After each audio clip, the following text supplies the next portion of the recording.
बुद्धिमान की परीक्षा बहुत समय पूर्व जब गुरुकुल शिक्षा की प्रणाली होती थी, तब हर बालक को अपने जीवन के 25 वर्ष गुरुकुल में बिताना पड़ता था।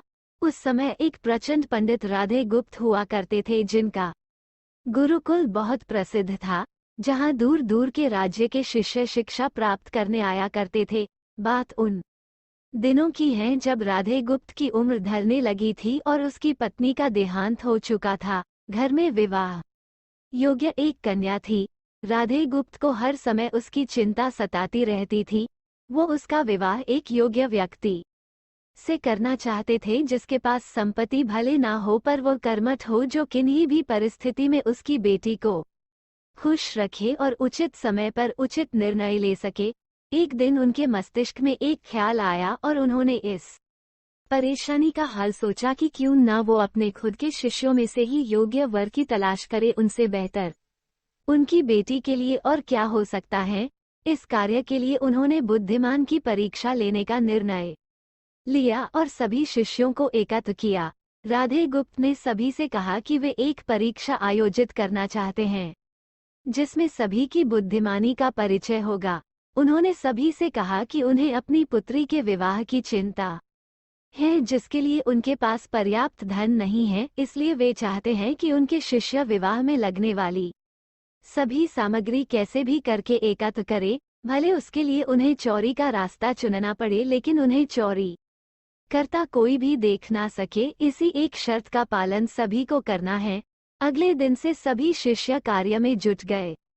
रोजाना कोई न कोई तरह तरह की वस्तुएं चुरा कर लाता और राधा गुप्त को दे देता। राधा गुप्त उन्हें एक विशेष स्थान पर रख देते, क्योंकि परीक्षा के बाद ये सभी वस्तुएं उनके मालिक को वापस करना जरूरी था, क्योंकि वे अपने शिष्यों को सही ज्ञान देना चाहते थे। सभी शिष्य अपने अपने दिमाग से कार्य कर रहे थे, लेकिन इनमें से एक चुपचाप गुरुकुल में बैठा हुआ था, जिसका नाम रामास्वामी था। वो राधा गुप्त का सबसे करीबी और होनहार छात्र था। उसे ऐसा बैठे देख राधा गुप्त ने इसका कारण पूछा। तब रामास्वामी ने बताया कि आपने परीक्षा की शर्त के रूप में कहा था कि चोरी करते वक्त इसे कोई ना देख सके। इस प्रकार अगर हम अकेले में भी चोरी करते हैं, तब भी हमारी अंतरात्मा उसे देख रही है। हम खुद से उसे नहीं छिपा सकते।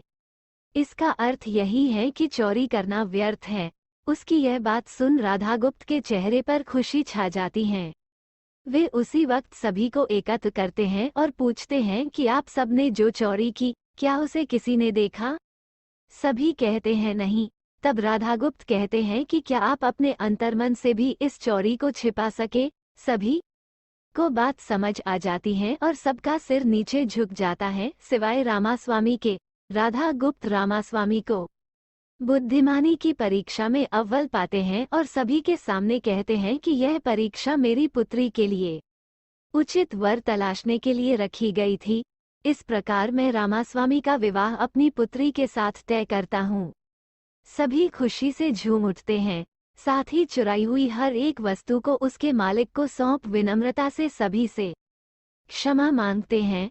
कहानी की शिक्षा। बुद्धिमानी की परीक्षा से यही शिक्षा मिलती है कि कोई भी कार्य अंतर्मन से छिपा नहीं रहता और अंतर्मन ही मनुष्य को सही राह दिखाता है। इसलिए मनुष्य को किसी भी कार्य के सही गलत के लिए अपने मन को टटोलना सबसे जरूरी है।